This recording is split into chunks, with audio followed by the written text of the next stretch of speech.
I got it. Stand by, camera 1. All cameras ready. Ready on 2. Stand by, studio 1. You gotta stop, look, and listen, or you'll never know what you've been missing. You'll find the stars of variety and radio will all come onto your house via video. When they're at home, by the fire, it won't be hard to realize your heart's desire for the greatest sight you've ever seen. Spend a night by a television screen. This is television, this, and you're missing something that is sure to interest you. See television as it really happens, that it don't go stamping over to the other show. We want so much to tell you all about it, show you what makes it tick. If you've any reason left to doubt it, come on inside, make it quick. This is television with its snap decision as you've never seen before. Believe it, this is television in the raw. Lindsay Wagner, Mike Preston, Bill Oddie, Dave Allen, The Sullivans, Jimmy Hannon, Gary Coleman, Henry Winkler, Cheryl Ladd, Hari Dagi, Chuck Faulkner. Tonight, we'll reunite you with more than 60 of TV's biggest stars from around the world. 40 years of TV stars, then and now. But right now, here's the man to make the party swing. Here's Don! My only question is, like, supposing these people had never made it in the business and they had to become something else. Come on. Move it. Keep the ball off the floor. Get that energy going. Get those layups in there. If I hadn't worked in TV for 31 years, I might have had a shot at coaching, maybe even in the big time. These days, I get to do both. You see, hey, meet the next Luke Longley here. Tonight, we're going to meet people from all walks of life. A switchboard operator, a gambler, a beach bum, a bird watcher, and even a professor. At least, that's what they do now. Back then, they were the TV stars we grew up with. We'll also meet some of TV's most enduring stars. They're still in the game, but not always in front of the camera. We're going to reunite some of TV's great characters. And there's a few surprises in store, but more about that later. Okay, boys, that's it. Great work. Nice going. Now, first up, what is it that so fascinates real families about TV families? It's not as if their lives on TV are any more interesting. Yet we continue to live out the weekly troubles of the Cunninghams, the Cleavers, the Clampetts, the Kellys, the Bunkers, the Bullpits, and the Bradys as if their problems were our problems. They managed to sort things out in a neat little half hour. Hey, if only it were that simple in real life. Mom, where's Dad? Chachi's mom's going to be here any minute. How about it? What Mrs. Cunningham lacked in depth, she made up for with her cooking. Yeah, she was a stereotype, but remember, it was the 50s, seen through the eyes of the 70s. And Patsy is certainly attached to your father. People would say to me, why don't you do more with Mrs. C? My God, can't you make that woman have a little more depth? I would say, well, she's awfully busy. And she does have depth, but she's thinking of something else. A picture on this guy. Now Marion is in demand as a dramatic actor. She's just completed the sequel to Terms of Endearment with Shirley MacLaine. It's a far cry from Mrs. C, a role which has given Marion Ross many happy days.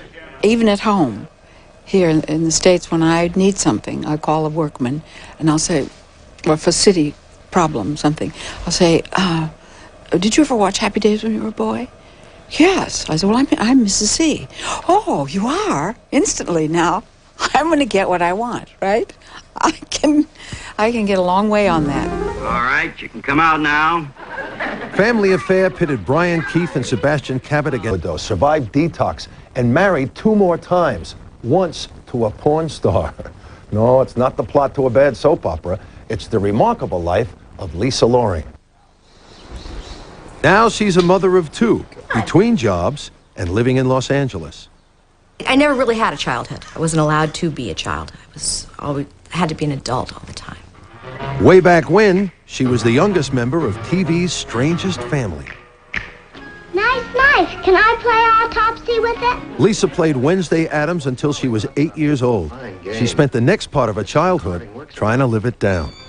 A lot of it I tried to forget for many years because it made my adolescence so difficult.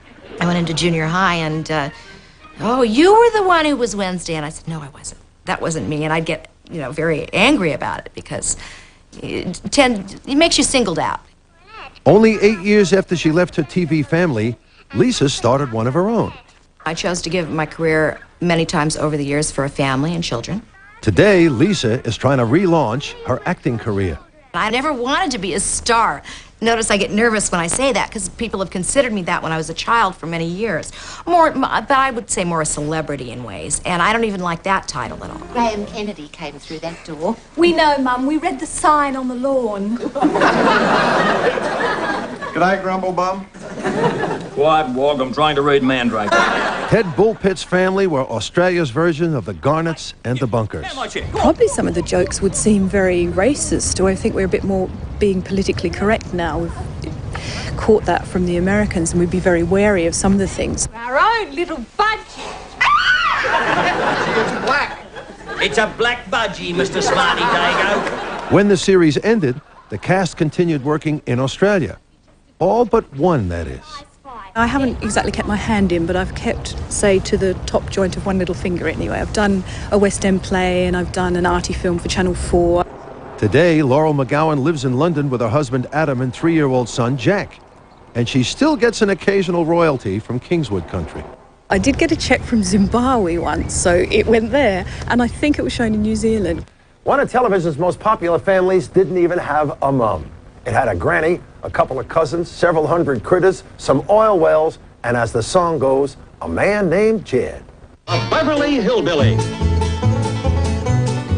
Back then, Jethro Bodine was the very naive high roller of the family, trying to be a big shot in the big smoke.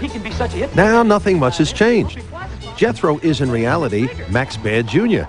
His home is Las Vegas, and he has big plans. I would hope that once I get the first one up that I would have the possibility of becoming the McDonald's of gaming. Max's dream? To build a chain of casino hotels based on the Beverly Hillbillies. It's so crazy, it might just come off.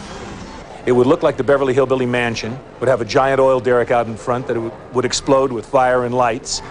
Inside, all the waitresses would be dressed like Ellie Mae, padded like Dolly Parton. The dealers dressed like Jethro, the pit bosses like Uncle Jed. We'd have Granny's Vittles and Hog Jow's restaurant, Jethro's All-You-Can-Eat buffet, where we'd have 2-pound Jethro hot dogs on Ellie Mae's buns. Then we would have the cement pond with rock climbs and log rides. If we expanded beyond that, we could have Jethro. We'll come back to Max in a moment. Meanwhile, in Orange County, Los Angeles, Donna Douglas, who played Ellie Mae, travels the world spreading the gospel. But wherever Donna goes, Ellie Mae is never far behind. I was raised a tomboy out in the country. It was so easy for me to relate to that. I always told you it was a slice out of my life. But as far as my whistle, I wonder how the sound man handled that one. We would have Granny's Shotgun Wedding Chapel, which is the old cabin back in the hills, put right into a... Max Baer's renewed enthusiasm for the Beverly Hillbillies comes after years of establishing himself as a movie producer. Now he's trying to strike oil with someone to finance his new venture. $100 million should swing it. If you'd like to write me a check, I'd be more than happy to go forward. As a matter of fact, Carrie Packer can write the check. It's okay with me. Donna hopes she's also on the verge of a fortune. You see, she claims Whoopi Goldberg's movie Sister Act was originally her idea. Oh, the movie business. Well, currently in a lawsuit with Disney Studios because we feel that Sister Act was our project. We presented it to Disney, we presented it to Whoopi, we even suggested Whoopi. And if her lawyers are successful, you know who'll be whistling Dixie. Sure has been nice visiting with y'all. Y'all be sure and stay tuned now, you hear? But you can have your Clampetts. For mine, there's really only one truly great television family, and this segment wouldn't be complete without them.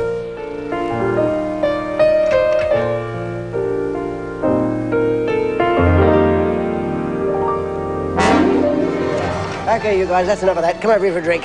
Today is a red-letter day for the Sullivans. Dave, Grace, Kitty, Terry, Tom, and even Jack the barman together on TV for the first time since the series ended. The only one missing, Andrew McFarlane, who was filming on location.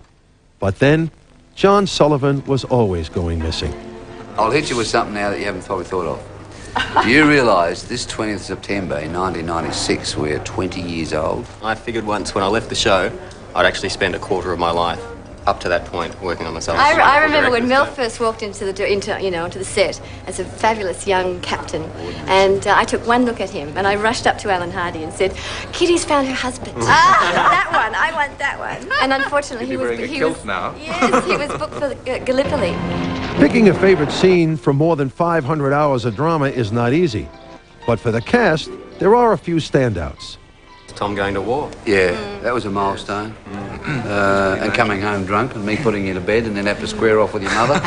The return of Tom. Always returning. Always came back. I'll tell you a dramatic scene I remember that you did when he walked in uniform and suddenly you saw him in uniform as well. That was a fabulous moment. You just went, there's your whole family, everyone right now. Dave's in uniform. After this reunion, the Sullivans go back to their day jobs.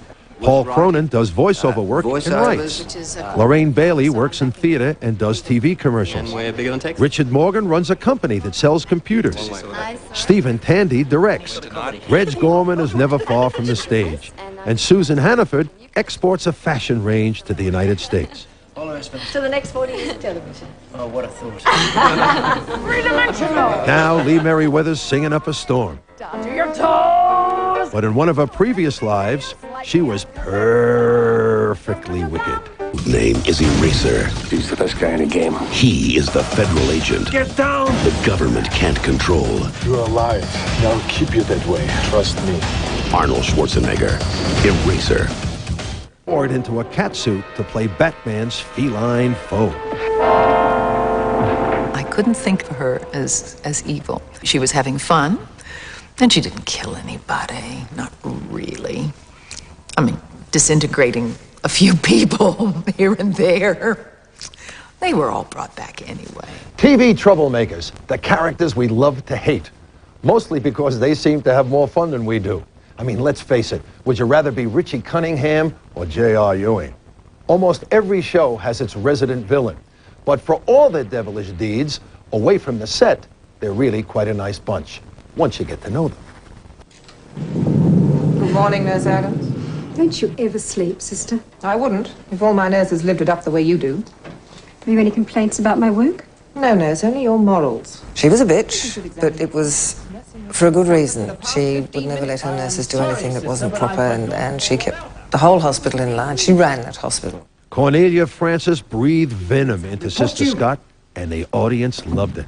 Often people used to think I was Sister Scott herself, and you go into a supermarket and they'd run a bloody mile. I mean, they'd see me going with a trolley. They'd have a look to see what was in it.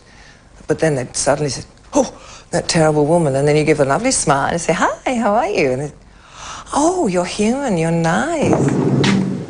Unfortunately for Cornelia, Sister Scott roles don't come along very often. Good afternoon, this is Sally Masters. I'm Corny. Can I help you? Today, she earns a living answering the phone for a wine club. I'm loving it. It's great. And you can come and go as you please. If you get a job, you can just leave and come back when it's finished. And while she works on her telephone manor, Cornelia hasn't given up on her career of choice. You're an actress all your life. You just don't lose it, and you never stop, as opposed to a retiring age there isn't one. And, you know, as I have said before, every dog has its day, and this bitch ain't over yet. I hope.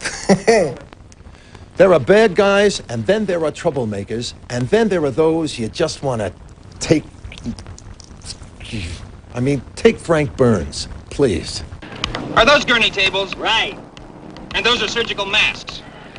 You're playing ping pong. I told you it was ping pong. Absolutely right, Frank. Dismissed. Frank Burns was an easy target for the scalpel-sharp wit of Hawkeye and Trapper. Since leaving the show, Larry Linville has been subjected to a strange sort of hero worship. I mean, I've had ridiculous women in a bar come up to me, you know, half-loaded, and come up to me and say, "Please whine. I love it when you whine for me." You know, and I, like, go away. You know, would you just go away? I mean, I'm not reactionary or bitter about that kind of thing because I've created that kind of monster myself. But it's a bit odd. Today, home is New York. His office is Broadway, where Larry usually gets cast as the villain. But that's the fun of being an actor. One minute you scare them, the next minute you make them laugh, and you tell them a story, and they're appreciative, and it really is a hell of a good life. To join the Navy. This man has made a remarkable recovery considering the fate he met with more than 20 years ago. It was interesting because people tend to remember his death, which was actually the first live death on Australian television. Hey, can you swim, fish cake? I can swim like a shark, son, but not in that treacle. Bellbird's conniving real estate agent Charlie Cousins wasn't pushed. He fell. It happened on a Thursday, but the audience had to wait for the following episode to see if he survived. It caused an uproar. And there were people getting out in Parliament saying, you know, my family spent the most unhappy weekend of their lives, not knowing if Charlie Cousin lived or died. The ABC's being responsible once again. Now, Robin works in film, TV, and theatre, playing for a few hundred here and a few million there. The show I did in India last year played to 400 million viewers. So, I mean, it's an extraordinary thing to think on one night you're just going to play to more people than you're playing the rest of your life. Or if you're playing in India, the rest of your lives. Robin Ramsey, a fine actor. But like Christopher Skase, he'll always be remembered for his quick exit from television. Now here's a show full of troublemakers. Prisoner. Remember the freak? We hated her, didn't we? And what about Frankie Doyle? Imagine incarcerating that little charmer. Hey, I forgot to tell you. We got a new nickname for you. It's old B's idea. You know what it is? Vinegar tits. I think it liberated women's roles on Australian television. There hadn't been a character like the Freak or like Frankie Doyle before. And I think producers sat up, the audience sat up, and the response has gone on around the world since then. The only way to treat people like you is to step on them all the time. They never appeared in Prisoner together, but Maggie Kirkpatrick and Carol Burns share the cult status of playing two of TV's most loved baddies.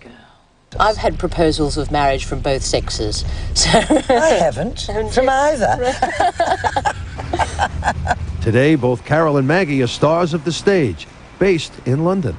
When my character died, I went to Los Angeles, and the wake that they had in Los Angeles for Frankie Doyle was superb. They marched down the street with a draped coffin with Frankie Doyle on the side of it and ended up at one of the best gay discos in Los Angeles and had a wild, wild party. I had never, you know, I'm a quiet Brisbane girl. I had never been part of anything like this before. Maggie Kirkpatrick is still enjoying the fruits of success, resurrecting the Freak with a high-camp production of Prisoner, the musical. To maintain the stern manner on stage and that austere costume and hairdo, of course, but then to burst out into a big rock and roll number about black leather gloves is a joy, a joy, with tongue planted very firmly in the cheek. Which begs the question, what next? Oh, who knows? Maybe Hollywood? It'd be nice, wouldn't it? Yes, Prisoner the movie, isn't it? Yes. It seems like a natural progression somehow to me, but we'll wait and see. Believe it or not, I was doing many things. I was doing a lot of charity work. I was also doing a public relations job with a food company for quite a while. And teaching. Jamie now has his own talent school in Melbourne. Good night, Australia. Good to see Jamie back again. Even though he started on TV as a child, his career never relied on staying young. As long as he sings, he'll always get work. But you know, getting an early start in television is no guarantee of a long career. Kids grow up. So what happens then? Let me introduce you to a guy who won a Logie as a child. There isn't a better high than pleasing an audience. And once that is in your blood, it's very hard to, get rid of. Jack Wilde had his own TV show, a string of hit records, and a starring role in the feature film Oliver. Unfortunately, cuteness came with a use-by date. It's very much a case in Hollywood. If you're not there, you're forgotten so quickly. What followed was an uninterrupted drinking binge that should have cost Jack his life. I shouldn't really be talking here now. I mean, my heart has stopped 3 times, and thankfully I've been 7 years dry now. And although I'm still experiencing all the good and bad points in life, at least I'm sober enough to tackle them. Now, acting roles are few and far between. In the meantime, Jack writes from his home in London and tries to turn a minus into a plus. When I think of all the incredible actors that have been alcoholics in the past, or even drug addicts, whatever, there are quite a lot of us. You lose. Who said he's allowed to vote? All those in favour of nudge voting? Aye. Addiction can take many forms. For one of these kids, it was gambling. Sort of knew I was destroying myself at the same time. I felt comfortable because I was in control in my little world. And maybe in a way I was trying to destroy my career at the same time. Gambling not only destroyed Paul Smith's career, it ruined his life. This is a prison farm in Tasmania, Paul's home for 3 months. Well, I've spent 2 years trying to put my life back together, and I'm happy with where I'm at the moment. I spent a bit of time for cashing checks to enable my gambling. That's all in the past now. Computer programming is a much more low-key, stress-free career, which Paul will pursue after he pays his debt to society. I really can't envisage me working in the TV industry anymore. I think I said once that in the TV industry you can be Houdini and the next minute you're just plain Who. And I'm quite happy being Who. The good news is Paul's now back with his family and has undergone counselling for his gambling. The people who make TV shows would like nothing better than a child star who never grew up. Now I can only think of 2 kids who've achieved that, Peter Pan and Gary Coleman. What you talking about, Willis? It's a business that grown-ups are very familiar with, and they know all the rules to play the game, and kids don't. And, you know, I've been doing it for 20 years, so I'm learning on the job, and I'm getting pretty good at it. Gary Coleman is a TV veteran trapped inside a kid's body. His growth stunted by anti-rejection drugs from 2 kidney transplants. He was perfect for the role of the wisecracking Arnold. Hey, this is better than anything I ever saw in the Brady Bunch. When Different Strokes ended, Gary was one of the most recognised actors in the world, yet he couldn't find work. If you grow too fast, too quickly, as an entertainer, you get forgotten that much faster. The fortune he earned was squandered by his parents. Gary eventually left Hollywood and changed his name to escape the glare of being a famous has-been. It didn't work. When you get to be a celebrity on my level, there isn't a place you can go where someone is not going to want to know you, know why you're there, know all about you, know your business, and want to use you for their benefit or their gain. Beyond celebrity, there's obscurity. And beyond that is what obscure celebrities call cult status. Guys, it's Webster! Gary Coleman is making a comeback. I don't think so. Married with Children is just one of the shows that Gary makes cameo appearances on. Just won $10 million. She do. Okay, it's not a starring role.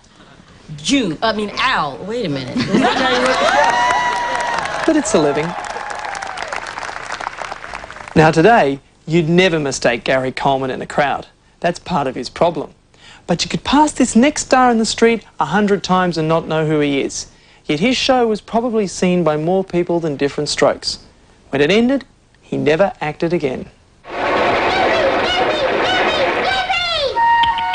All stars have stand-ins. There was more than one kangaroo in the show. We did have a couple which ran better than others. We had prettier kangaroos which we used for close-ups. To me, I said it was just purely a 3-year adventure. A 3-year adventure which has given Gary Pankhurst a lifetime of unwanted fame. It had to be just the right texture. No.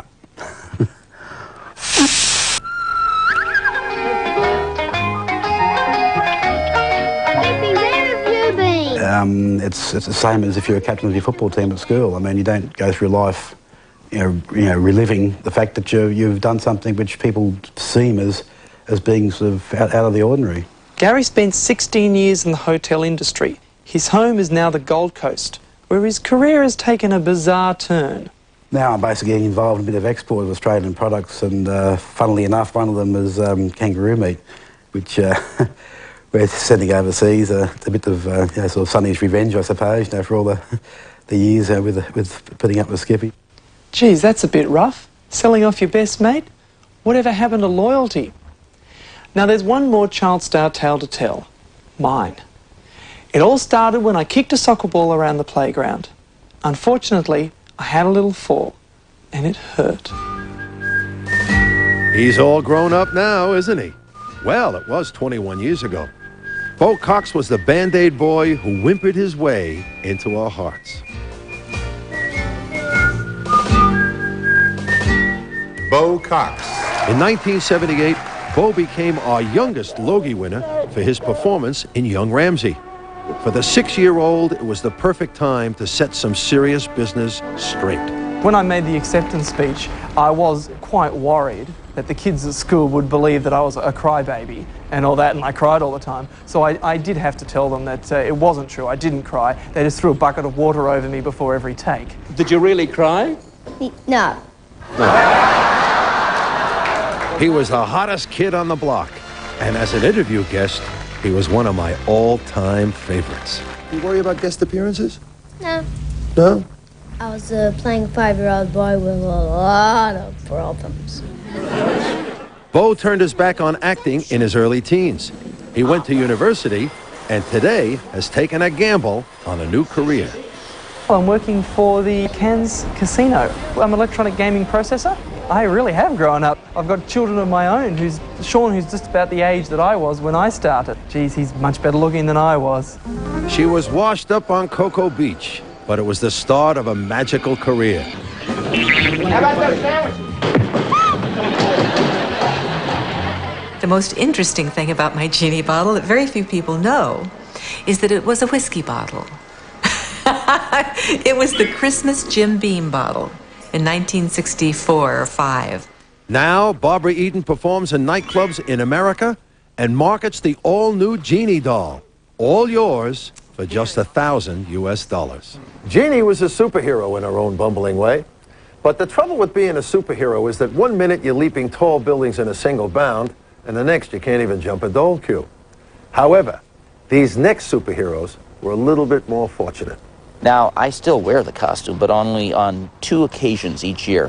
One is Halloween here in the States, when I go trick-or-treating with my daughter, and the other is very private moments with my wife. Burt Ward is not kidding. From the first episode he played Robin, Burt found out that women go wild over a man who wears his underpants on the outside. Excuse me. Careful, Robin. I think it's a lady.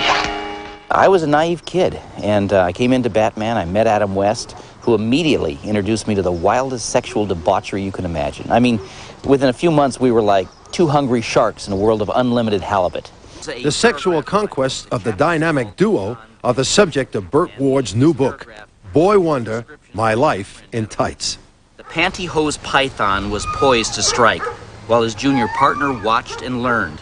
Like Dracula casting his spell upon beautiful young women to make them swoon helplessly, the senior member of the dynamic duo was in the final stages of preparing his evening meal. We had girls in our dressing rooms at 7:30 in the morning, and then throughout the day, on the set, behind the set, in the lunch wagon. As the royalties from his red-hot memoirs roll in, Burt relaxes on his ranch, 90 kilometers east of L.A., raising, of all things, Great Danes. And while we chew over Burt's X-rated version of the Caped Crusaders' sexploits, how did the man who played Batman react to his revelations? Unfortunately, Adam is going through what I would best describe as holy damage control at home. He's been caught with his bat trunks down, and he's going through a holy weenie roast. Holy weenie roast? To the Batcave, Burt, and stay there till we call you. Hey, look, let's raise the tone a little with this next superhero. She was part robot, mostly human, and an all-American gal.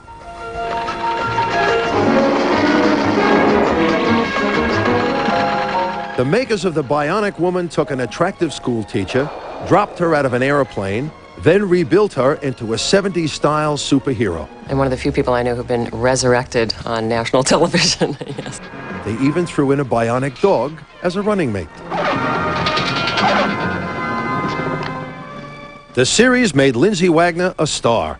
There were plenty of movie offers, But Lindsay didn't approve of the roles Hollywood was giving its leading women. It was this swing of the pendulum. It was women wanted out of the kitchen. They didn't want to be Donna Reed anymore.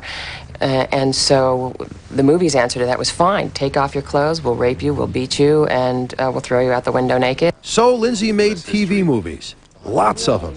In fact, she claims the record for the most starring roles in TV features. To the point where the bear is driven to a point of exhaustion, the hunter will come out and basically kill the helpless animal. And you'll see it look up. And Trophy Kill will be TV movie number 33, based on this documentary about poaching. Lindsay is co-producing as well as starring in the project. Forced to shoot to keep her cover, so it was very emotional for her. But she had to do it to keep her cover. Lindsay knows the influence of television, which is why she only recently allowed her children to watch Bionic Woman reruns. Been too young, in my opinion, to watch them, because when they watch them, they're watching their mom. They're not watching some superhero. Before the Bionic Woman and Batman, all our TV heroes wore cowboy hats. They rode and shot their way from the silver screen straight into the tube. Bounty hunters, trail herders, gunslingers, sheriffs, marshals, outlaws, and cattle rustlers stampeded across our TV screens. Yeah, you could say that. You can tell the difference, can't you, between one off the hook and a 90-quid one? In my first 6 years at Channel 9, I really didn't have a lot in common with Graham. He'd say to me hurtful things like, "Philip, I wish you'd go and get the measles," or "I wish you'd trip on your rosary beads," or "I wish you'd choke on your St. Christopher medal." And I think he really meant it. Philip Brady was a fall guy who fell on his feet. Fresh out of school, he landed an announcer's job at Channel 9 Melbourne. Suddenly here I am saying, stay tuned to Channel 9 for Kit Carson, Frontier Scout, brought to you by Kellogg's All Bran. The funny thing is, the engagement at Channel 9 was definitely for a fortnight. We only need you for 2 weeks.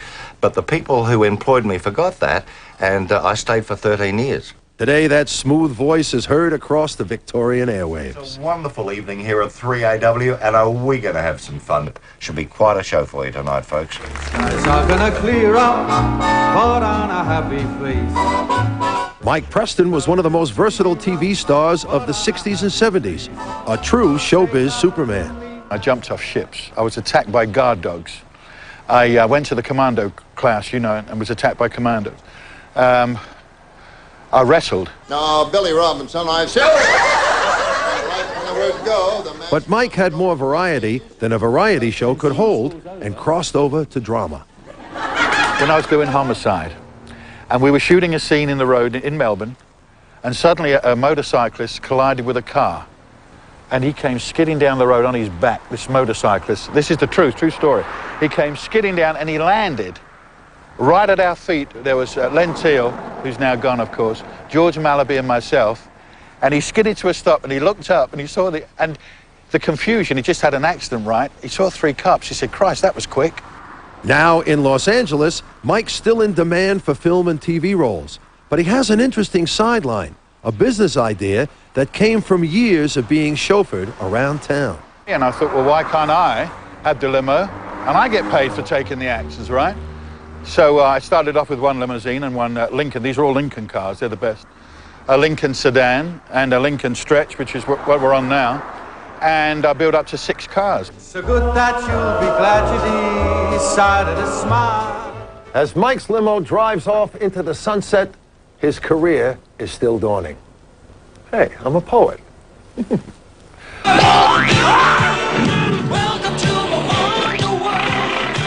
There was Captain Simon Townsend and his roving reporters, including Edith Bliss, Brett Clements, Philip Tanner, Sheridan Jobbins, and the zany Jonathan Coleman.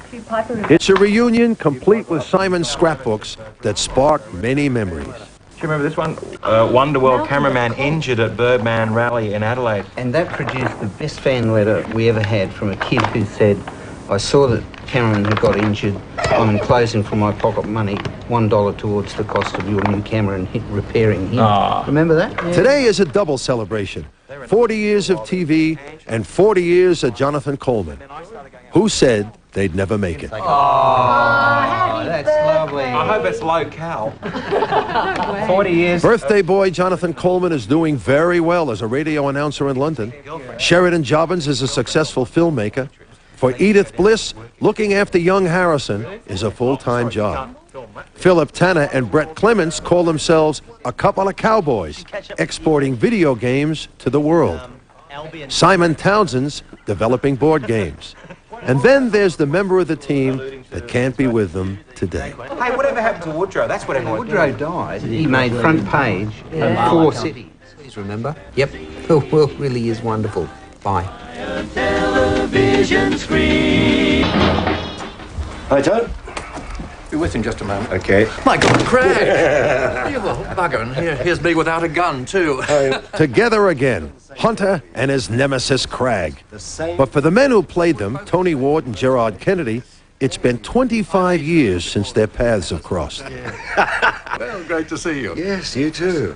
After a life of evil, Crag saw the light and joined the forces of good with Hunter. Well, you remember when you got shot and defected and joined us? Yes.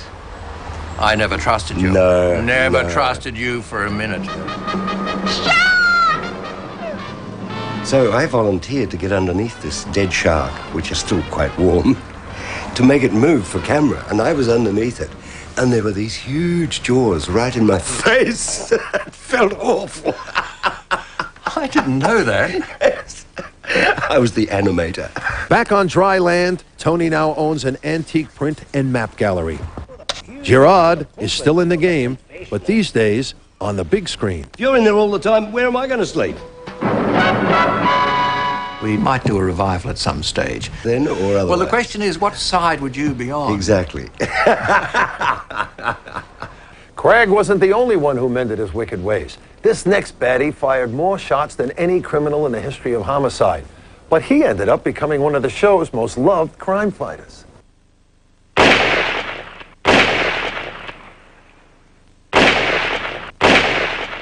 You name it, and I did it.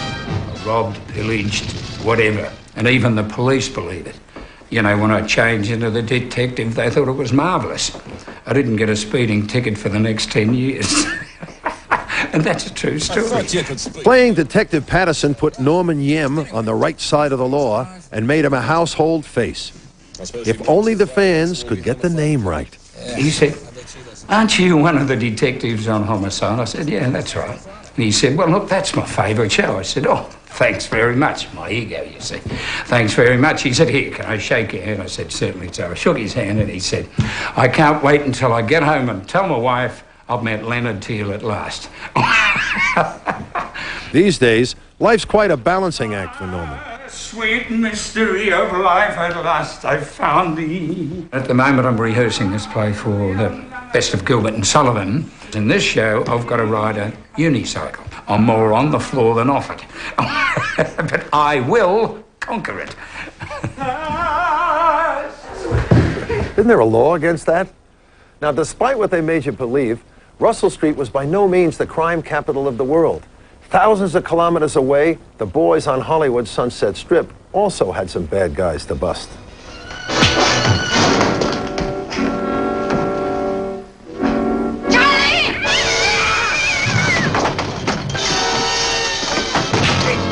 '77 Sunset Strip was our #1 show as Australian TV tuned into the 60s. The suave PI role made Ephraim Zimbalist Jr. a huge star. 77 Sunset Strip. Starring Ephraim Zimbalist Jr. Now, Ephraim still acts from time to time and swings a mean club on his Santa Barbara ranch. I love golf. I play a lot of it, and pretty bad golf, too. I don't know what I'd do if I didn't play golf, because it occupies quite a lot of my life when I'm not working. While Ephraim's golf may not win him any prizes, playing TV detectives did. When making the FBI files, J. Edgar Hoover entrusted the actor to carry a real badge. When we made the show, these credentials that I had to be photographed, so they had to be real. I signed my own name, Louis Erskine, and he signed J. Edgar Hoover. And they were the only credentials that he ever signed except for an agent, because they were real. I mean, I could have held up a bank, I could have done anything with these credentials. Just a minute, sir. Just a moment. Just a moment. Only a bit of fun. Yes, well, I will return. Well, Crawford's had a lot of courage in writing that sort of policeman, and we, in fact, thought we'd been in a lot of trouble. In fact, the policemen were very nice about it. And people, in fact, even today are called Roy, you know, if they're one of these guys that stumble and bumble around. Gil Tucker brought something new to Australian TV cops. Riley, I wanted to make a number of phone calls. Oh, no, there'll be no phone calls made during working hours. We'd never laughed at the boys in blue before. Roy Baker became a star attraction. Johnson requested I remember once going to the Collingwood football ground, and the cheerleaders stood up and, you know, got them to say Roy Baker. And it's a bit daunting when 20,000 people stand up and say Roy Baker, and I thought, well, there's something happening here. Now, with the cheers of the crowd behind him, Gil's running a wholesale herb business in Melbourne. Well, I think having been associated with fresh produce for the past 7 or 8 years and going out to the Footscray market, and having my previous history involved in showbiz, I think it'd be great to marry the two. I'm sure there's a series in it somewhere. This isn't quite working out.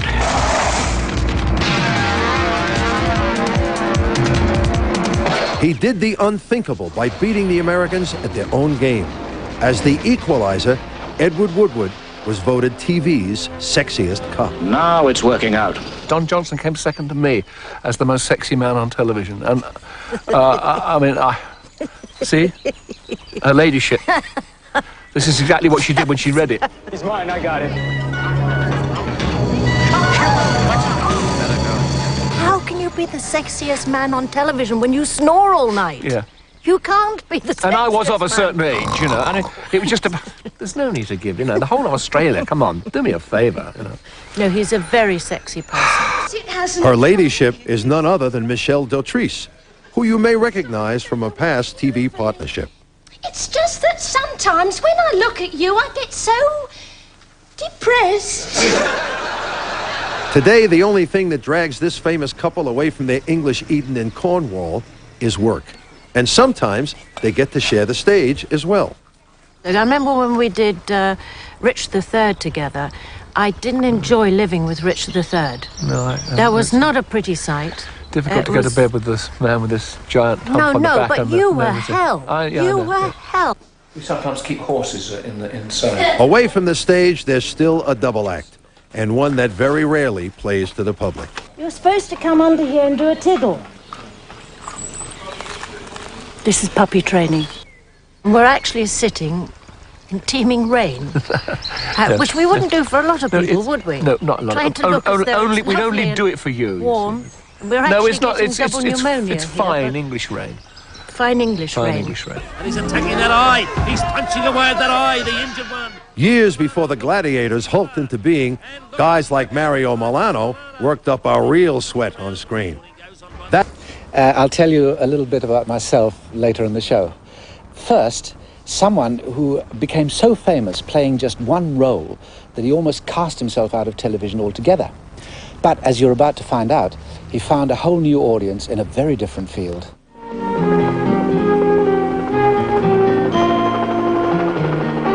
When MASH was made from a movie into a TV series, the producers came up with an entirely new cast for every character but one. It seemed Radar O'Reilly was tailor-made for Gary Burkhoff. Wow, look at that little Corey. What a moose. Yeah, he weighs 56 pounds, he's walking around like crazy, and he likes to catch bugs and eat them. That's all I read, sir. Your daughter sends her love. I'm very proud to have played Radar. He was a character that touched me personally and was a very special part of me. Thank you, Radar.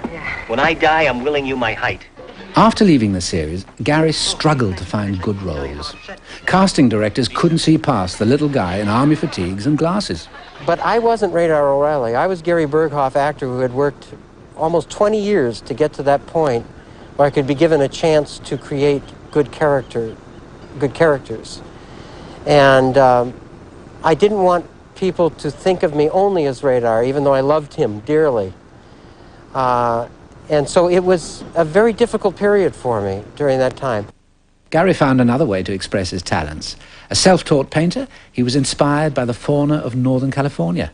The older I get, I'm 52 years old now, I feel so grateful for life.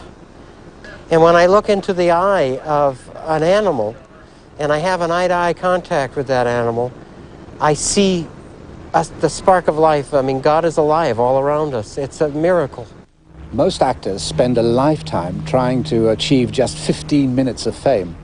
Others only need 30 seconds. You know you're soaking in it. Dishwashing liquid. Relax. It's Palmolive. Remember Madge? Palmolive's mild. Questionable methods as a hand care therapist, maybe, but she did know how to sell a product. know best, Madge. I've got to hand it to you. I couldn't walk down the street or get on a bus or do anything without people saying, "You're Madge, hello Madge," or "Don't I know you?" Rubina Beard is back to what she did before Madge bubbled into being. Without me.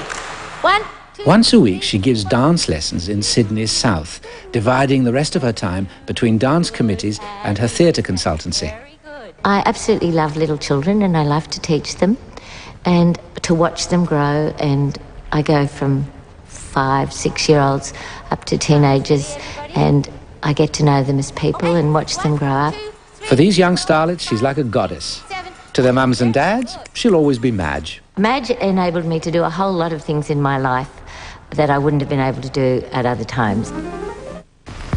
Hello, I'm Mr. Ed. Wilbur Post didn't steal many scenes from his fetlocked friend, but these days Alan Young doesn't have to share top billing with anyone.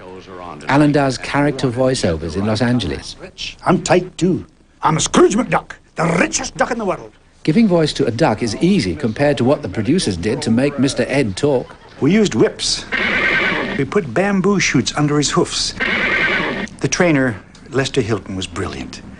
He put a soft nylon thread under the horse's upper lip.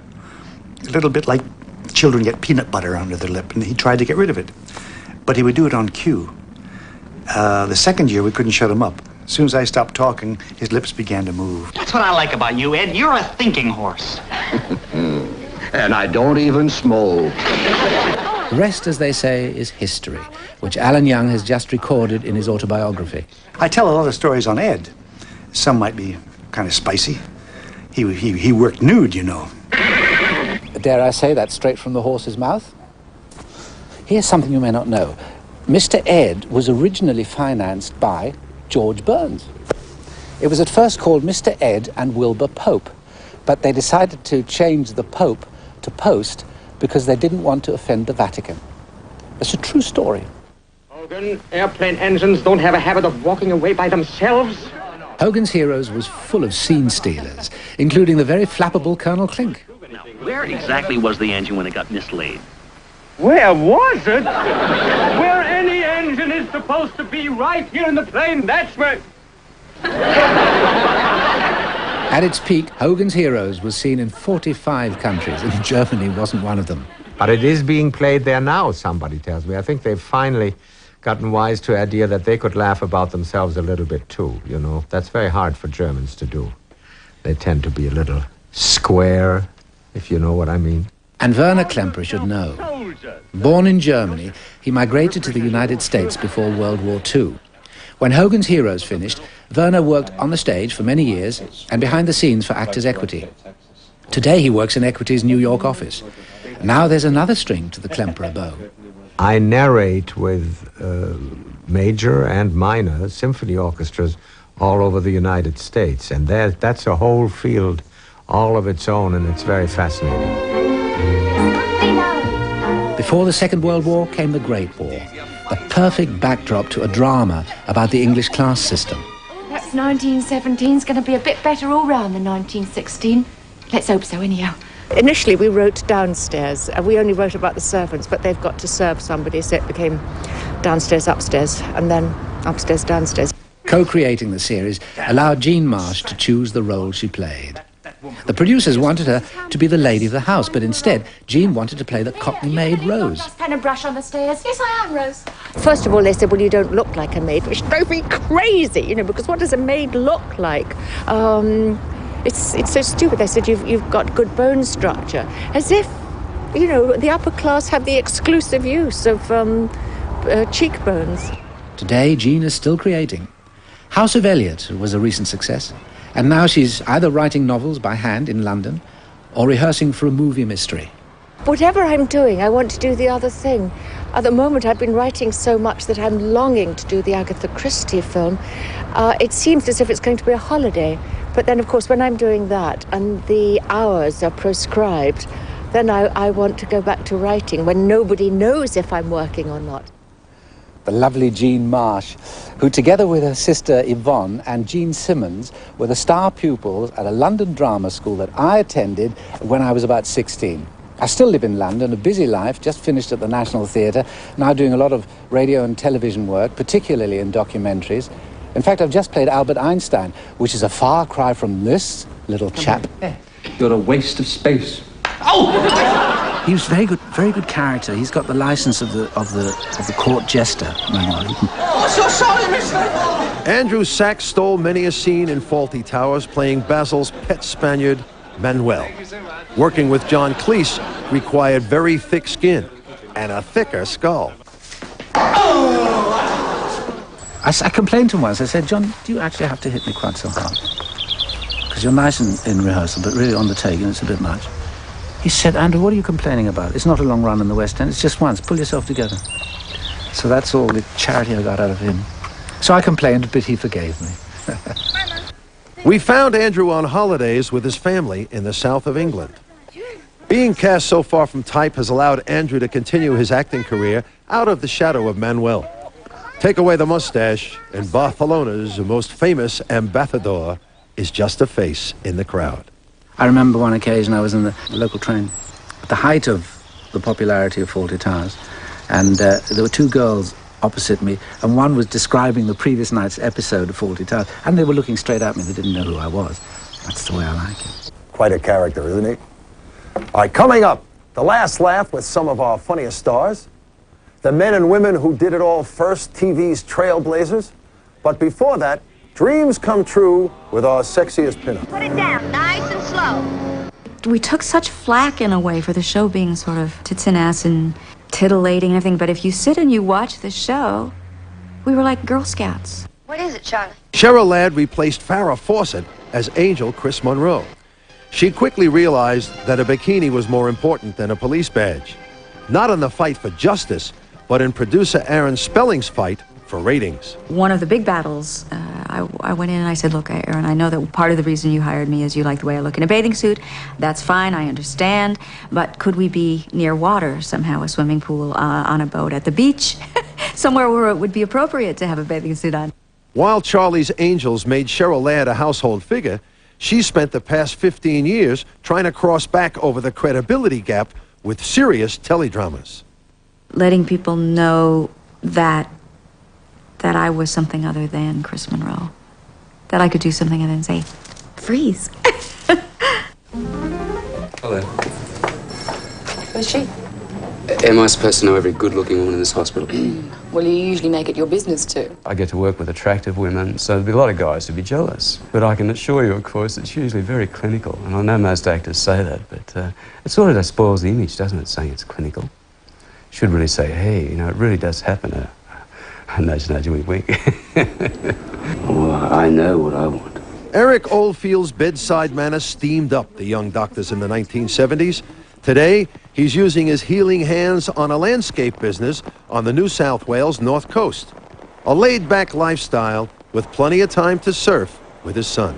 It's wonderful living up here. The pace of life is different. But I still commute when the jobs are there and they really want to see me. So, not real wealthy, but I guess I'm rich in a lot of other things. So, I guess I've landed on my feet. I've been a good pussycat. From a good pussy. One thing that I would not allow them to manufacture were girls' underpants with my picture on it. I thought that was going too far. You know, there were bath mats, there were socks, there was Fonzie everything, actually. Not bad, considering the Fonz started life as a minor player and ended up stealing the show. Happy Days ran for a decade, and when it ended, Henry Winkler took himself on an acting-free holiday. I had no desire to act anymore, and I think I did not act for about 8 years. And action! And he's still avoiding the camera. Well, the front of it, at least. These days, Henry's a successful Hollywood director and producer. That was it, Don't tell me you can't do this. Yeah, the Fonz was the bad boy who came to the Cunninghams for dinner.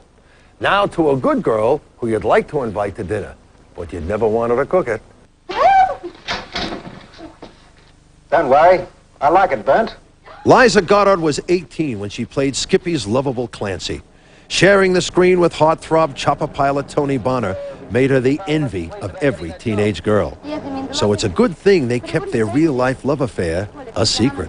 We couldn't go on the beach, couldn't go anywhere without people screaming, particularly if I went anywhere with Tony Bonner, because, of course, girls would scream and come and throw themselves at him. After the bounding success of Skippy, Liza set out to see the world. Arriving in London 27 years ago, she settled and stayed. Now she works in theater and lives on a farm in Norfolk. Just her, the husband, 5 dogs, 3 horses, 2 cats, and 2 teenagers. But she still misses chatting with the vocal roux. Well, kangaroos make a horrible noise. They sort of go, and it was decided that wasn't a very suitable noise for a children's program. And so the sound man invented, and I think did the noise as well. And yet that is the thing that most people remember. The emus were the worst because they were absolutely violent. So what they had to do was give it half a bottle of whiskey, this emu, and then it was okay. If they gave it a bottle, of course, it fell over drunk, and then the next day had a hangover and was even worse. It was a horrible bird. My name is Kampuchea. I think that we should really say that Poland is Russia's Kampuchea. Now Mary Keneally works with the Performing Arts Museum in Melbourne and occasionally in cabaret. But whatever happened to her alter ego, Debbie? Debbie will be really tackling the hard issues still. Making sure that women aren't left to darn holes in the internet, which men have left after, you know, multiple hanging 10, 20, whatever. Wow. Or she may be an arts bureaucrat. You never know. All right. The great Jack Benny was a master of the Our motto, as it were, in the programme was we do anything, anytime. And I thought that was the beauty of the programme. You could just take the goodies approach to absolutely anything. Bill Oddie has now taken the goodies approach to bird watching. It's been my hobby since I was a kid. I never really intended to make it work. A string of books and documentaries has kept Bill in the public eye. People think of me now as the bird man in this country. Bill's standout memory of the goodies is the collaboration of 3 comic geniuses. Well, 2 out of 3, he reckons. Here we come into town. Graham and I wrote it with Tim's pen, basically, and we used to pay him a certain amount of money to keep out of the way. And he had a few ideas, and then we said, well, that's it, thank you very much. You go away and play golf.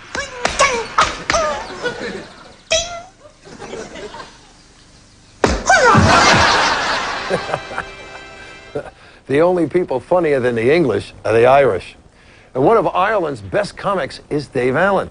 In fact, it was Dave's departure from Australia that opened the door for me to enter into my 31 years of Australian TV.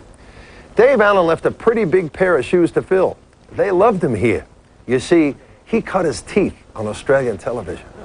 I will do a quick impression of an IRA man looking for a landmine.